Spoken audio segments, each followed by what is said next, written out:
Chelsea then. Pochettino still in search of his first Premier League win after 2 games. There was that opening day draw for them against Liverpool. Then they've just been beaten 3-1 by West Ham. Is he going to last the season, knowing what we know about Chelsea? Yeah, we don't. I mean, here's the worst part. Look, I think Pochettino has given a little bit of identity to this team. Forget the result for a second, because they could have been much different. Here we are talking, but look at the game against Liverpool, right? I mean, the second half, all Chelsea didn't get the result in this game. I mean, God only knows how West Ham were able to win it. You know, when you watch the first 45 minutes, I see what he's doing. I'm not panicking. I still don't have Chelsea in the top 4, but it's one of those situations where I like what he's doing.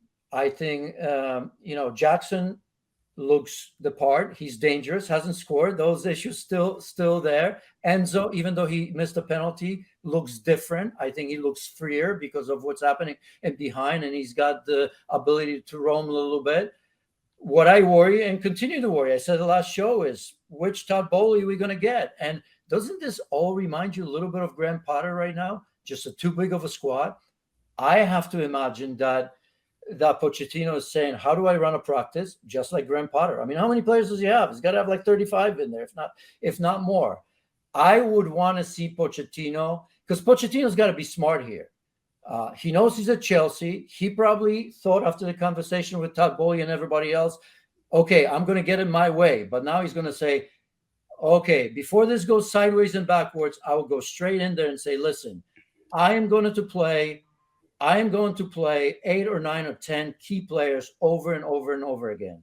Before some of these young players start to come into my my office, knocking on the door, why aren't we playing? And stop buying the players right now. Only buy the ones I need. But I would worry from that standpoint, because I wonder what they're in the business of, Kay. Are they in the business of winning, or are they in the business of buying young players and running a business? I think there's a fine balance, but I think Chelsea are used to winning trophies and not hoping that in 3, 4, 5 years they may win something.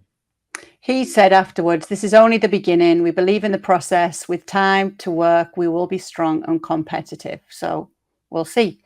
Chelsea do play on Friday against Luton. So he'll be hoping that will be at least his first win there.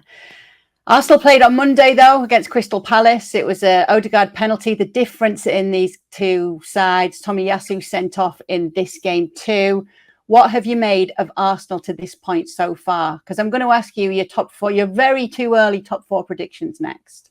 I don't have a problem with Arsenal. I mean, again, dominant. I think in the second half, things went against him. I mean, we can talk about the yellow card, obviously. I mean, just to get this out of the way, I have a bigger problem with the second yellow card than I have with the throw-in. This is just the referees trying to make a statement, because they said about time wasting 8 seconds. What are we going to do now? Count seconds, who had more, who had less, the consistency of it. I had a bigger problem with the second yellow card because I didn't think it was a yellow card. I didn't think it was a foul. It was wasn't it on IU? I still don't get why second yellow card is not reviewable. It should be, because it's a massive decision. To me, it should be no different than red card. You sending a player off. You making a significant change to a game and the way the game's going to be played. So that's my thing. If they're going to change anything, I wouldn't count seconds, how long a player has to throw the ball in. But a second yellow card, that's questionable for me and should never have been a second yellow card to start with. So that's my issue. Other than that, I think that obviously changed the game a little bit. And again, I don't have a problem. Arsenal showing character, not conceding, getting 3 points. Look where they are in the table. Good start to the season. Not perfect, but by the way, who has been really perfect so far? There isn't one team other than Brighton maybe that I could say, wow, they're close to their potential. I don't look at the league this way after 2 games, so I'm not going to pick on Arsenal in any way, because point-wise, they're exactly where they probably want to be.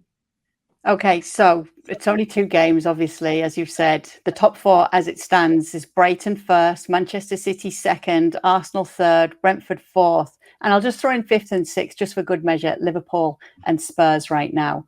After the first 2 rounds, who's your top 4 right now? I'm not changing mine. Mine was Manchester City, Arsenal, Liverpool, Manchester United, and I'm not willing. Obviously, I'm a little bit worried about Manchester United, but again, I know that's going to change. It's very important to find a rhythm of the season, right? And that hasn't happened. And you can almost pinpoint everybody because the biggest, we've had some significant injuries. I mean, players going out, De Bruyne and Ming. I mean, you can go Buendias and all that.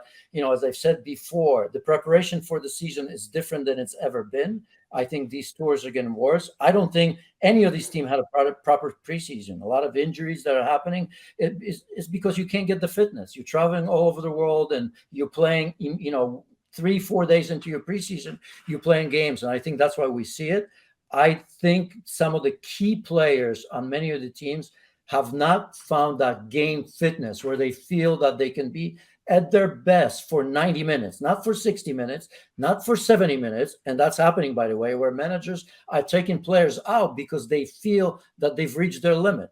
And for that reason, I'm not changing anything because the top clubs showed me that they're still, when it's all said and done, they're going to be there or thereabouts. So I'm not changing anything. Thank you very much for watching ESPN FC on YouTube. For more highlights, analysis, and exclusive content, be sure to subscribe.